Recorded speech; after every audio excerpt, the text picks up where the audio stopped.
YouTube started as a dating site. Slack came from a failed video game. Twitter began as a podcast directory. Instagram was a check-in app. Netflix mailed DVDs by mail. The greatest companies in history were never built on their original ideas, and that's the most valuable lesson any founder can learn. Welcome to Founder Fuel. Today we're going deep on one of the most misunderstood strategies in business, the pivot. And by the end of this, you'll see it completely differently. Every year, thousands of startups launch with a bold vision. Most fail within 3 years. But here's what the data actually shows. The companies that survive, the ones worth hundreds of billions of dollars today, didn't get there because they had perfect ideas from day one. They got there because they had the wisdom and the courage to change direction when reality demanded it. We call this a pivot, but the word has been so overused, so misunderstood, that it means almost nothing anymore. Most people think a pivot means defeat, that you're admitting failure, abandoning your vision, running away from your original idea. But that interpretation is completely backwards. A pivot isn't abandonment. A pivot is what happens when a team pays close enough attention to reality that they can see an opportunity that most people can't. It's not weakness. It's the highest form of strategic intelligence a founder can demonstrate. Today, I want to show you exactly what that looks like in practice, through the real stories of the companies that did it best, and then give you a framework so you can build this thinking into your own company from day one. Let's start with YouTube. In 2005, 3 former PayPal employees, Jawed Karim, Chad Hurley, and Steve Chen, built a platform where users could share short video clips of themselves describing their ideal romantic partner. The site was called Tune-In Hookup. They thought they'd built a better dating site. The site launched, and almost no one used it for dating. But Karim noticed something unexpected. People were uploading other kinds of videos, concert clips, funny moments, news footage. The dating concept wasn't working, but the underlying infrastructure they'd built for sharing video online, that was catching on for entirely different reasons. They stripped out the dating features, built a simple video hosting and sharing platform. 18 months after they first incorporated, Google paid $1.65 billion to acquire them.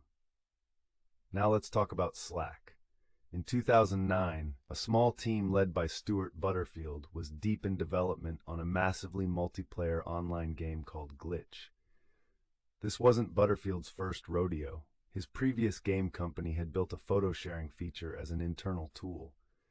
When that game failed, they released the photo tool publicly.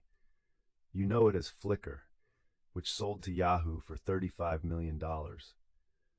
History repeated itself with Glitch. The game struggled. Users weren't connecting with it. But during the years of development, the team had built a powerful internal messaging tool to coordinate their work. When Glitch finally shut down in 2012, Butterfield turned his attention to that messaging tool. They rebuilt it for business teams, launched it publicly in 2013, and 8 years later, Salesforce acquired Slack for $27.7 billion. Twitter's origin story is equally strange. Jack Dorsey and Ev Williams were building Odeo, a platform for discovering and subscribing to podcasts. Then in 2005, Apple launched iTunes podcasting support and made Odeo immediately irrelevant. In a company-wide brainstorm to find a new direction, Dorsey pitched a radical idea, a platform where you could broadcast your current status to your network in 140 characters or less. 2 weeks of hacking later, the first tweet was sent. And Instagram? Kevin Systrom built Bourbon First, a location check-in app in the vein of Foursquare. It let users check in, make plans, post photos. Most features went unused. But one feature was surprisingly popular, the ability to share photos. Systrom stripped everything else out, added filters, and launched Instagram. 18 months later, Facebook paid $1 billion to acquire it. So why does this keep happening? Why do so many of history's great companies accidentally discover their best ideas? It comes down to a fundamental truth about innovation. Your first idea is almost always incomplete. Not stupid, not worthless, incomplete. You're making a map before you've visited the territory.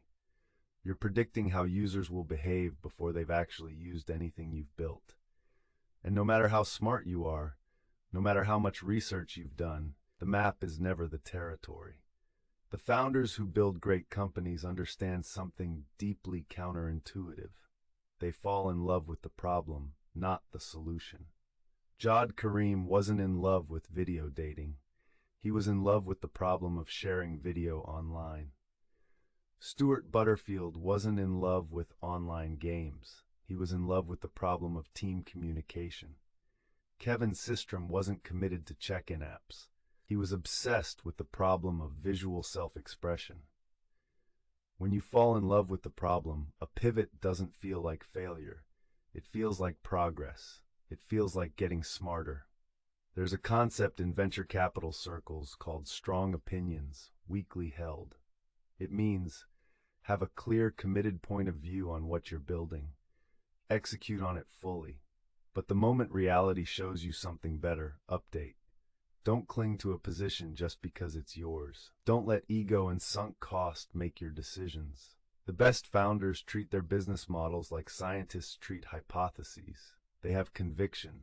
They run experiments. And when the data contradicts the hypothesis, they update the theory. That's the core skill.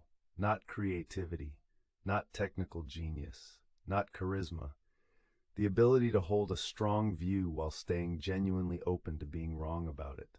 That tension, conviction plus humility, is where the great pivots come from. So how do you build this capacity into your company before you need it? Here's a three-part framework I call signal, shift, and scale. First, signal. You need active systems for detecting when reality doesn't match your assumptions. This means getting out of the building and talking to real users, not to pitch them, but to listen to them. Every week, every founder should be having at least 5 direct, unscripted conversations with people who've actually used the product. Not a survey, not an NPS score, a conversation. And when you're in those conversations, listen for what I call proxy use. Moments when users are using your product for something you never intended. That's the signal.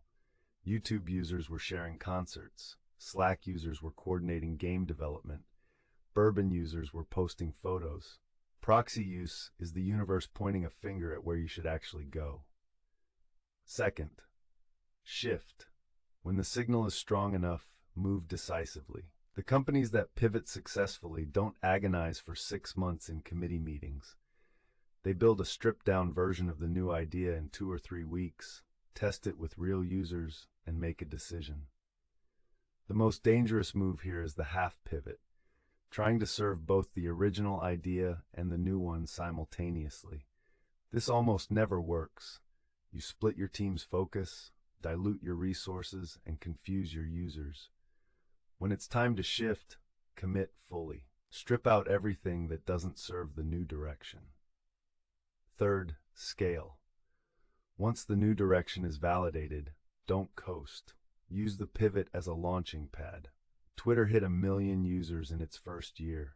Instagram went from 0 to 30 million users in 18 months. The companies that win don't just find the right direction, they sprint in it. Here's the insight I want you to carry with you. The story of the greatest startups isn't the story of perfect vision. It's the story of relentless learning, of founders who were brave enough to launch an imperfect idea, humble enough to listen to what reality was telling them, and decisive enough to act on it quickly. That's what separates a founder from an employee. An employee optimizes for certainty. A founder optimizes for learning. So the next time you hear about a company pivoting, don't assume failure. Ask yourself, what did they learn? What opportunity did reality reveal to them that their original idea couldn't see? Because inside that